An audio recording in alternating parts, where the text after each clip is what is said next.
The first thing the horse said to Sergeant Dara Osei was, "Your boots are on the wrong feet." She had been awake for 31 hours. She had crossed 4 transit corridors, survived 1 decompression event, eaten something gray that the supply manifest called a protein brick, and was now standing on the landing deck of Verath Station with her kit bag cutting into her left shoulder and a docking officer pointing her toward the stables. The stables. She was infantry. She had a commendation from the 3rd Push at Gallant Ridge. She had held a trench line for 6 hours with 1 working sidearm and a plasma cutter, and they were pointing her at the stables. Alpha-class war mounts, the docking officer had said, already walking away. General Hoth wants them assessed. You're the ranking non-specialist. She had started to say that she was not a veterinarian, but the officer was gone and there was nobody else on the deck except a cargo drone spinning aimless circles in the corner, and the boots were, now that she looked at them, indeed on the wrong feet. She had put them on in the dark. She switched them in the corridor outside the stables, sitting on the cold deck plating, and the voice came from behind the sealed door. "Took you long enough." She froze with 1 boot in her hand. "I've been watching you walk since the docking ramp. Thought maybe you'd figure it out yourself. You didn't. That's statistically consistent with the last 4 humans they sent." The door was a standard military bulkhead, gray, heavy, latched from the outside. No speaker grill, no intercom panel she could see. She finished lacing the boot, stood up, and unlatched the door. There were 3 of them in the stalls. The Alpha-class war mounts looked like horses the way a thunderstorm looked like water, technically accurate, missing the point. They stood 2.5 meters at the shoulder, plated in bioluminescent chitin the color of a deep bruise, and their eyes were compound, amber, multifaceted, tracking her with the slow mechanical patience of something that had spent a long time being underestimated. The one in the center stall had a long scar running from its left flank to the joint of its foreleg. It was watching her specifically. "Sergeant Dara Osei," it said. The voice came from a membrane at the base of its throat, a translating organ the Verath veterinary files called a Vox sac. "Decorated infantry. 1 disciplinary note for insubordination. Currently the lowest-ranking officer on the station." It paused. "Assigned to us." "You can read my file." "I can read the signal off the general's terminal from here. He has it open. He's been reading it for the past 4 minutes, mostly the disciplinary section." The horse's compound eyes shifted slightly. "He seems pleased by it. I find that ominous." The other 2 war mounts were watching her now. One turned away almost immediately, apparently unimpressed. The other held her gaze for a moment before looking at the wall in the particular way large animals had of making you feel irrelevant. "What do I call you?" Dara asked. "The general calls us Unit 7, Unit 8, and Unit 9. "That's not what I asked." The scarred one was quiet for a moment. Outside the station, the star they were orbiting was doing something red and slow at the edge of the viewport. "Keth," it said finally. "The others are Rem and Sal. Rem is the one not looking at you. Sal is the one that would like you to leave." "Is Sal going to try to kill me?" "Sal has tried to kill 11 people. None of them have died. She has a very poor follow-through." A pause. "Rem, on the other hand, has never tried to kill anyone. I find this more troubling." Dara pulled up a supply crate and sat down on it. This was clearly going to take a while. She had been stationed on Verath for 6 standard days before she understood why the Alpha King's name made the station's senior staff go quiet. The Verath system sat at the intersection of 3 colonial trade corridors, human, Sethani, and the loose consortium of small world traders that everyone called the Chain, because nobody could pronounce their actual collective name. The Alpha King was the sovereign intelligence of the Kreth Ascendancy, which was neither a kingdom nor an ascendancy in any human understanding of those terms, but which was very much in possession of a fleet that had reduced 2 stations to debris in the past 8 months. The diplomatic mission to Verath was his.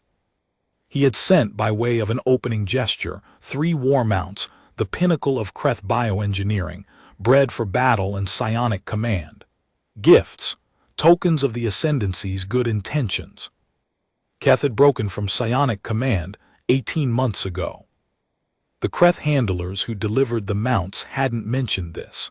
The veterinary files hadn't mentioned it, because the veterinary files were compiled by people who had spent approximately 6 hours near the animals before deciding the files were close enough. General Hoth hadn't mentioned it when he briefed her, because General Hoth did not know. What General Hoth knew was that 3 mounts had been delivered, that they ate synthetic grain without complaint, that they responded to movement in their stalls with what he described as a watchful stillness that he found impressive, and that they would not let any Kreth handler within 15 meters of them without flattening their chitin plates in a way the handlers called aggressive display. He'd assigned Dara to them because she had a disciplinary note for insubordination, and his theory, which he had not shared with her but which Keth had read off his terminal and relayed to her on her second day, was that insubordinate people had something in common with difficult animals. A certain frequency, maybe. A shared stubbornness. He was not entirely wrong. "He's going to ask you to ride us," Keth said on the morning of the 7th day, while Dara was running the standard bioscan the veterinary files required. The scanner beeped softly at Keth's scar. "Tomorrow, probably, Ambassador Vishari is arriving." "The Dragon Lady," Dara said without thinking. "That's what the station staff calls her. She dislikes it. She's heard it." The compound eyes tracked the scanner. "She's also the one who commissioned the Alpha King's services. She hired him as a deterrent and has discovered to her considerable distress that he does not deter, he eliminates." Dara set down the scanner. "You know this how?" "The Kreth handlers left behind surveillance nodes when they delivered us. Passive listening devices, very small, seeded through the station's ventilation and structural panels. I can detect their broadcast frequency. I cannot disable them." A long pause.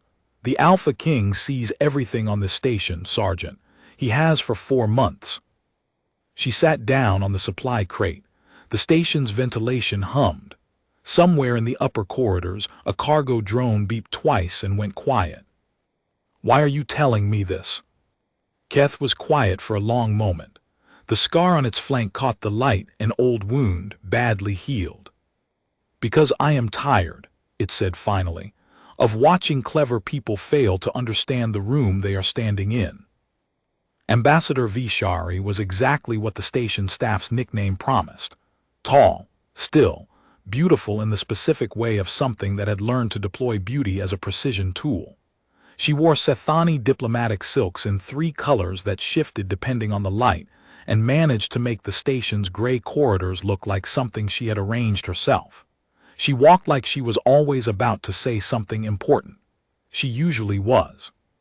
She came to the stables on her first afternoon, which Dara had not expected. She stood outside the stalls and looked at the 3 mounts with an expression Dara couldn't read at first and then could. It was the expression of someone looking at something they had made a mistake about. Something they could not unmake. "They eat well," Dara said, because she had to say something. "They are the finest military animals the Ascendancy has ever produced," Vishari said. Her standard was flawless, accent-free, which meant she'd had it burned into her neurologically, which meant she'd made that choice deliberately. Bred for 6 generations for psionic receptivity. The Alpha King's command signal reaches them across 1,500 kilometers of void, through hull plating, through interference. She paused. "It is meant to." "One of them doesn't receive it anymore," Dara said. Vishari looked at her. "The one with the scar." Dara kept her voice level. "Keth, something in the healing process interrupted the receptivity. The psionic network that was supposed to anchor the mount to the command signal. It rewired around the injury. Now Keth broadcasts on a frequency the Alpha King can hear but cannot control."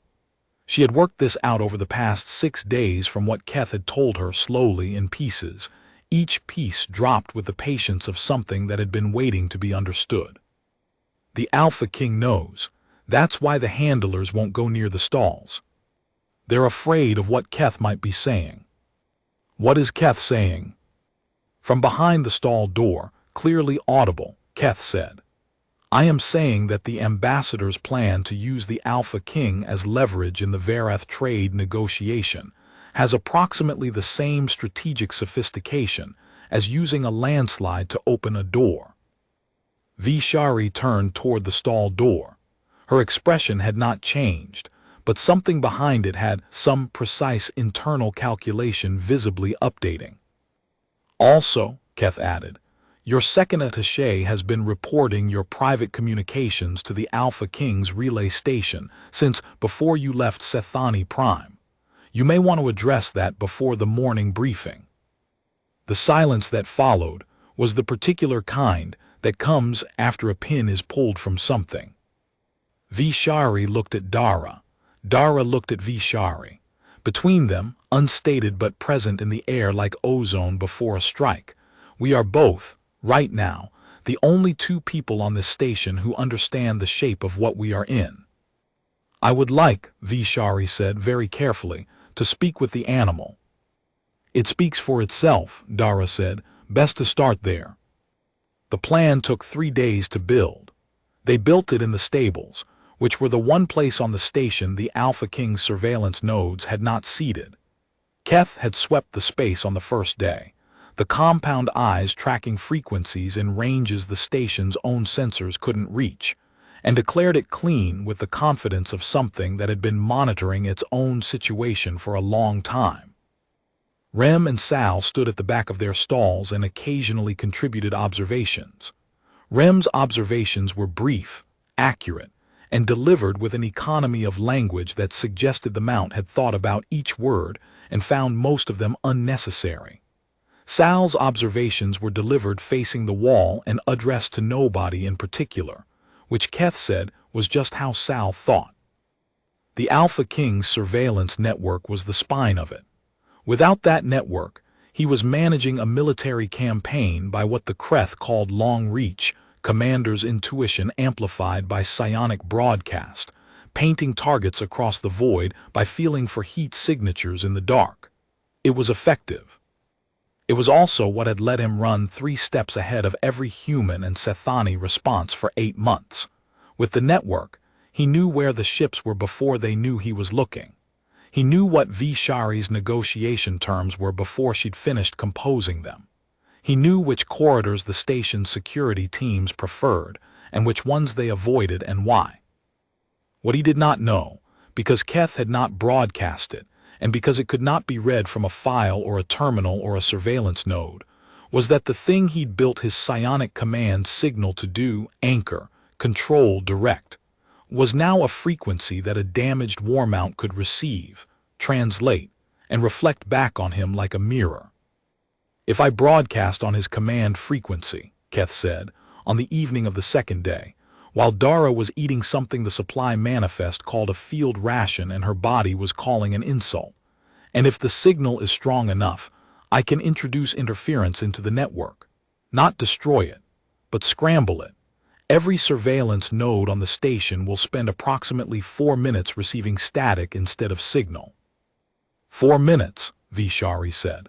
She was sitting on a second supply crate that Dara had dragged in, which gave the whole arrangement the feeling of a very strange staff meeting.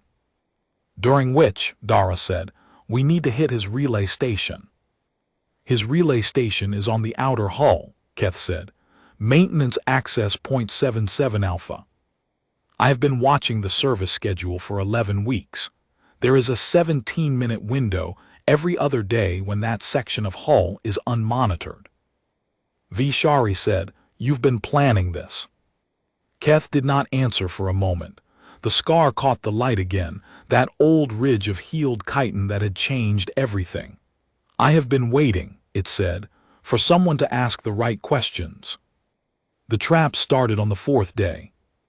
Dara didn't know what to call them except that, because trap was what they were, elaborate, clearly engineered.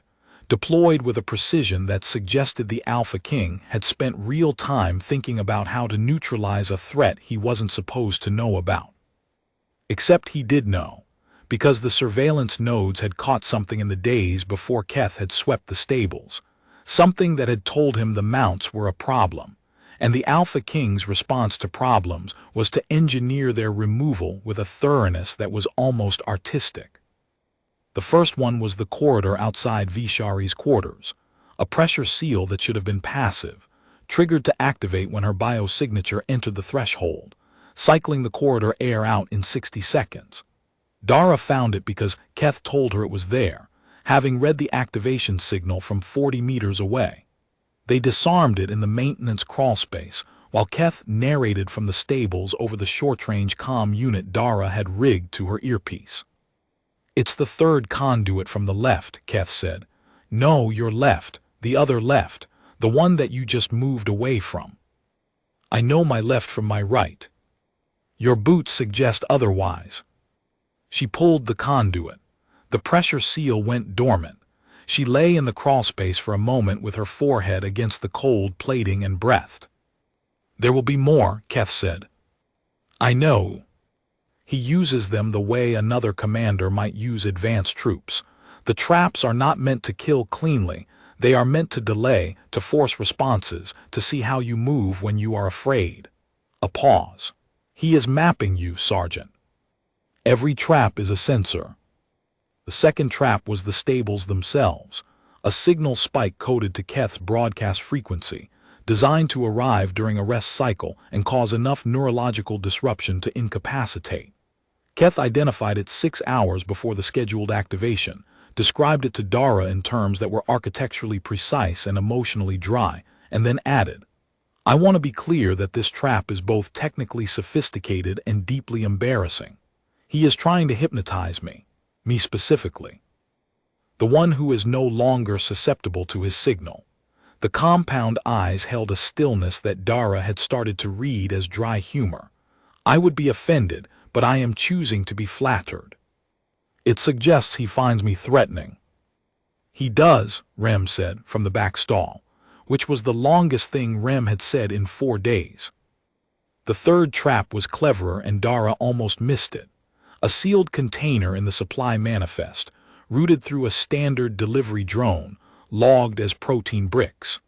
Inside, a device no bigger than a thumb, broadcasting on a frequency that would have burned out the short-range comm unit and left her blind to Keth's signal at exactly the wrong moment. She found it because she was checking everything now, because Keth had told her on day one that this was what the Alpha King did. He seeded environments. He watched how people moved through them, and he made adjustments. He had been doing it for years. He was extraordinarily good at it. What he was not good at, what the architecture of his mind, brilliant and alien and tuned to command rather than negotiation, could not fully account for, was stubbornness as a load-bearing structure. Human stubbornness specifically, the kind that does not calculate odds because it does not acknowledge that odds are relevant, that keeps moving not because it has a plan, but because stopping is not in the vocabulary. Keth said on the evening before the window, while Dara was running the final check on the maintenance route, "You are afraid." "Yes." "Good." A pause. "The Alpha King has not been afraid of anything in 40 years. It has made him predictable." "How?" "Because the thing you do when you are not afraid," Keth said, "is underestimate the room you are standing in." The window opened at 3:40 station time. Dara moved through the maintenance corridors with the lights off, navigating by touch and by the steady low voice in her earpiece, Keth narrating, reading the signal from the surveillance nodes and translating it into a map she could walk. "Left here, up 3 rungs. The node in junction 4 is active, wait 8 seconds. Now." Vishari was at the second entry point with a signal disruptor she'd pulled from her diplomatic kit, because ambassadors, it turned out, carried things that technically weren't weapons, but only technically. She told Dara in the flat matter-of-fact tone of someone recounting a useful fact, I hired the Alpha King to project strength I didn't have. I projected it so well he decided he didn't need me. She'd paused. I find I am finished projecting things. Sal was at the stall door, which Dara had left unlatched, watching the corridor with the still amber patience of an animal that has decided to pay attention. Nobody had asked Sal to do this. Keth had simply mentioned once that it might help to have someone watching the corridor, and Sal had moved to the stall door and stayed there without further discussion. Even Keth seemed slightly surprised. Hull Access Point 77 Alpha was exactly where Keth had said it would be. The relay station was a compact drum of crethal, bolted to the station's exterior plating, bristling with antenna arrays, broadcasting continuously in tight beam packets that the station's sensors read as navigational noise. Dara reached it, got the access panel open with 3 minutes to spare, and then stopped. Because the relay station had a secondary lock she hadn't known about, a biometric seal reading Creth biology specifically, which her human hands would not open, which had not been in any file or any scan or any piece of intelligence she'd built this plan from. She lay on the cold hull plating, tethered, with the void spread out vast and silent behind her, and the relay station's secondary lock blinking at her in the patient, unhurried way of something that expected to win, and she thought, I cannot open this. And then into her earpiece, Keth said, place your left hand against the lower panel, not your right. Keth, the lock reads Creth biology. I know what it reads. I have been broadcasting on his frequency for 4 months, Sergeant. His network knows my signal as well as it knows his. A pause that felt, for just a moment, like something more than tactical. Place your hand on the panel. I will do the rest. She didn't ask how. She placed her hand on the lower panel and felt something, not quite heat, not quite vibration, something that lived in the space between sensation and frequency, move through the comm unit, through the wire, through her palm and into the panel. The biometric lock read something it recognized. It opened. She pulled the relay station's primary transmission coil in 4 seconds. The secondary array took another 6. In her earpiece, Keth said, broadcasting now, and she heard something at the edge of hearing, a frequency her ears weren't built to catch, but that her nervous system felt the edges of, a signal going out into the void in all directions, strong and clean and specifically shaped. And she understood in that moment what Keth was saying on the Alpha King's command frequency. Not words, not language, just noise. The beautiful targeted disruption of an animal that had learned its own signal and had been waiting, very patiently, for the right moment to use it. The surveillance network went dark in 3.7 seconds. Keth had said 4 minutes. It lasted 11. Vishari was already transmitting on the diplomatic channel before Dara was back through the hull access. The message was precomposed, a formal notice to the Sethani Trade Commission, the Human Colonial Authority, and the 4 nearest independent stations, detailing the Alpha King's surveillance operation, the chain of command behind it, and the specific coordinates of the Creth command vessel currently holding position at the system's edge. Not an accusation. A disclosure, the kind of document that doesn't require a response because it is itself already the consequence. The Alpha King's response was 17 minutes later. His command vessel went to thrust, not toward Verath, away. Dara was back in the stables when Keth told her this, reading the signal off the navigational feeds, tracking the command vessel's power signature with the calm of something doing something it was built for. The exit vector was wrong, too steep, too fast, the kind of thrust burn a commander makes when the decision to move has arrived before the route has been planned. And then the signal from the vessel went strange, and Keth was quiet for a moment and then said, his helm system has lost navigational lock. The interference is propagating through his command network. A longer pause. He is running blind. The Verath system's inner margin was a debris belt, ancient collision material, dense enough to navigate at standard speeds with full sensors, impassable at emergency thrust with no navigational lock. The command vessel hit the belt 11 minutes after it went to thrust. The collision wasn't catastrophic. It was the kind of damage that happens slowly, structure failing in sequence, the vessel going dead in the void with its command system shorted, and its Alpha King alive inside it, and absolutely unable to call for help on a network that was still receiving Keth's signal like a stone wall receives a thrown stone. It would take the Kreth recovery fleet 48 hours to get there. The diplomatic authorities would arrive in 31. Dara sat on the supply crate and ate a protein brick and did not think about how close it had been. Keth said from the center stall, "You should eat something better than that." The supply manifest calls this a protein brick. The supply manifest is wrong about several things. I have been meaning to bring this up. Rem from the back stall said, "The protein bricks are adequate." Sal from the stall door, which she had returned to, said nothing, which was the loudest thing she had said all day. Vishari came to the stables 2 hours later. She was still wearing the diplomatic silks, but something in how she wore them had shifted, less deployed, more just on. She stood outside the stalls and looked at Keth for a long moment. "What do you want?" she asked. "Not what does the ascendancy want, not what do the war mounts require. What do you want?" Keth regarded her with the compound amber eyes. "A different stall assignment," it said. "Rem snores." "I do not snore," Rem said. "You make a sound while you sleep that is either snoring or a mechanical failure of your respiratory system. I am choosing to believe it is snoring because the alternative is concerning." Rem said nothing. This was for Rem a very pointed response. "Also," Keth said, "documentation that we are not property, not diplomatic gifts, not units 7 through 9. It paused. "We are not what we were bred to be. Whatever that makes us, we would like it acknowledged."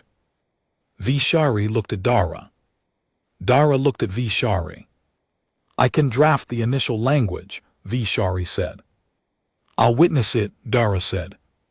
General Hoth's debrief was 3 days later, in the station's main operations room with the full staff present.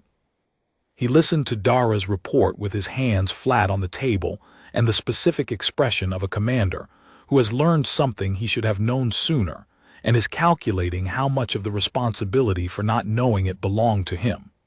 The expression lasted approximately 90 seconds.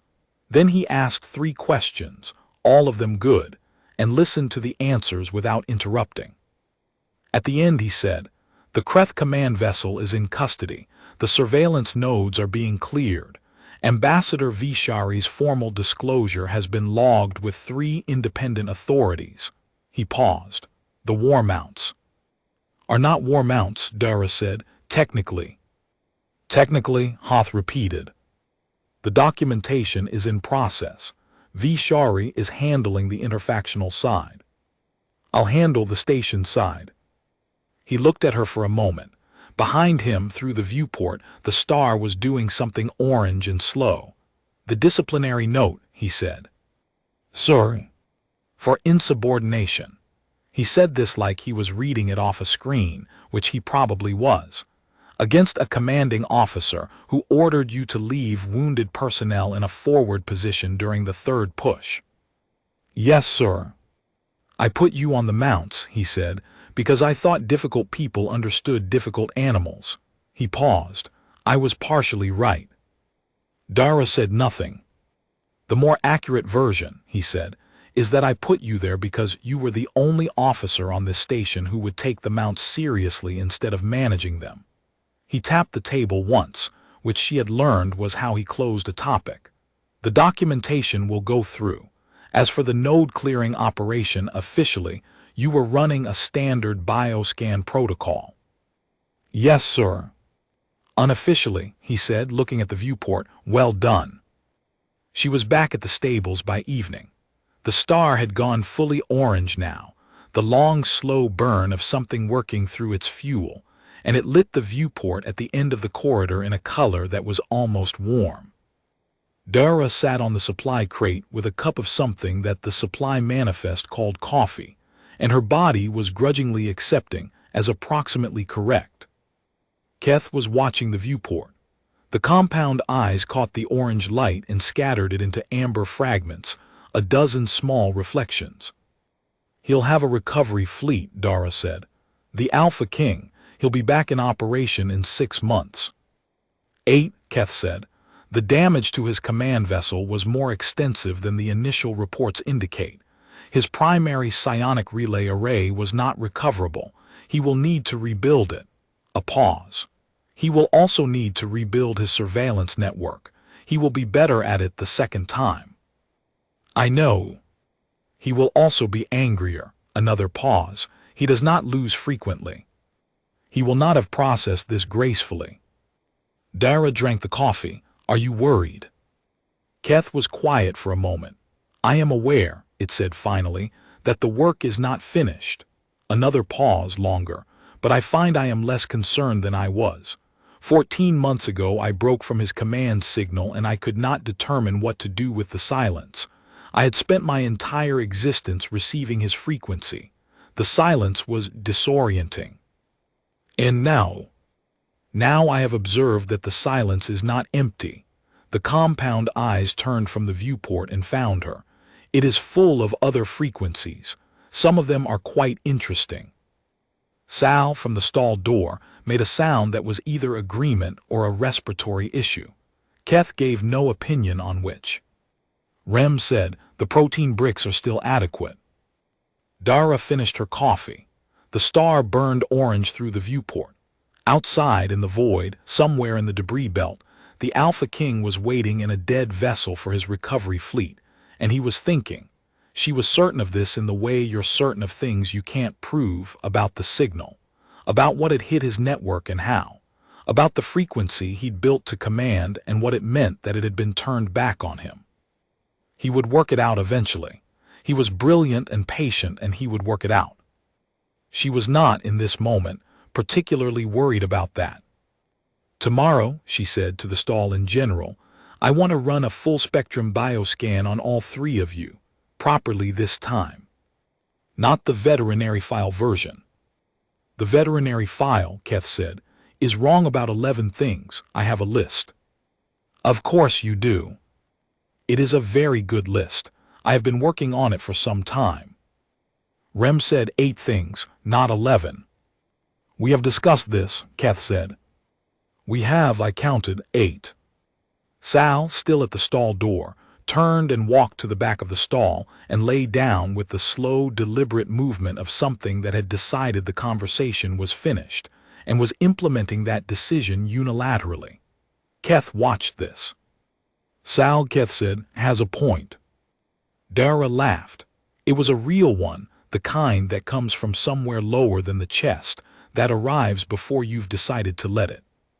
She sat on the supply crate in the orange light with the coffee gone cold in her hand and the 3 strangest animals in the Verath system for company, and she let herself feel, briefly, what it was to be on the right side of a line she hadn't known she was drawing.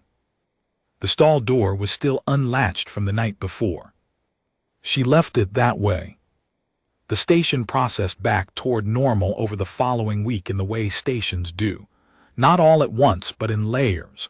The most urgent things first, and the quieter things settling slowly into their new positions.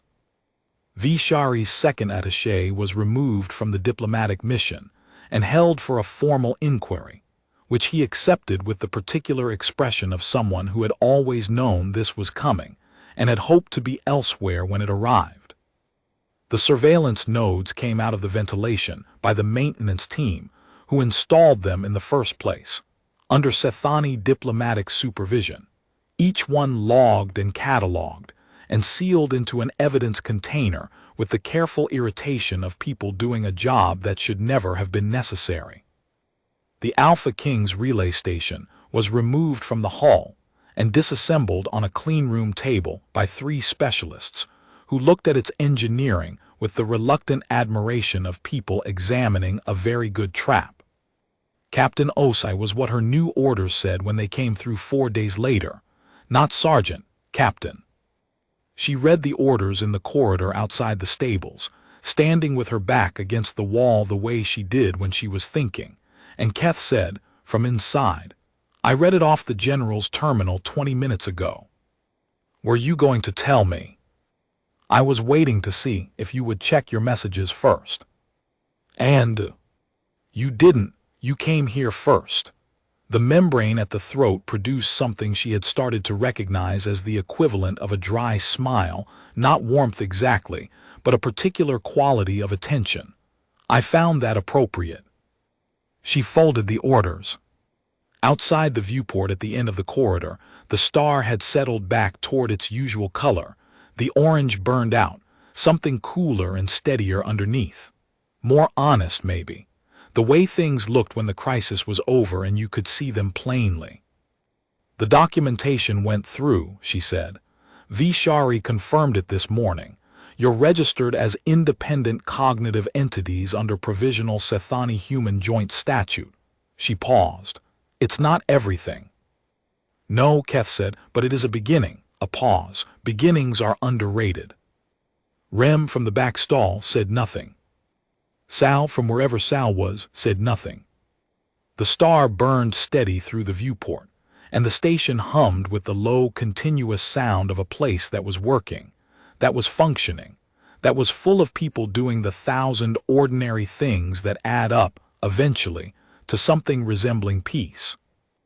Dara straightened up from the wall. "Right," she said, "let's do that bioscan." "You'll want to start with Rem," Keth said. "Rem is cooperative and will take approximately 12 minutes. Then Sal, who is not cooperative and will take approximately 45. Then me." "Why you last?" "Because I will have notes," Keth said, "and we will need the time." She unlatched the stall door and went inside, and the star burned on, and somewhere in the debris belt a recovery fleet was closing on a dead ship, and the work was not finished, and it would not be finished for a long time. And none of that was, in this moment, the thing that mattered. What mattered was the scanner in her hand, and the amber eyes watching her, and the low, steady voice that had told her, from the very first moment, exactly what she was standing in. She had listened. That in the end was the thing. Not the plan, not the timing, not the relay station pulled apart in the dark on the hull of a station in the void. The listening. The specific human capacity to sit on a supply crate in a stable and take seriously a voice that everyone else had decided was just an animal making sounds. The Alpha King had seeded his network across hundreds of systems. He had eyes everywhere and ears everywhere, and a command signal that could reach through hull plating and interference, and the void itself to find his people and move them. He was brilliant and patient, and he had, for 40 years, never lost. He had not lost this time because of a better plan. He had not lost because of better weapons or a faster ship or a more powerful signal. He had lost because one damaged animal had waited, very patiently, for someone to ask the right questions. And one sergeant had arrived on the wrong-foot morning of a very long transit, sat down on a supply crate, and decided to listen to what the horse was saying. Keth watched her run the scanner and said nothing for a moment. Then, "Your technique has improved." "Thank you." "It is still not good." "I know. But it is better than it was." A pause. "That is, I believe, the correct direction." The scanner beeped, the station hummed, the star burned. The work continued.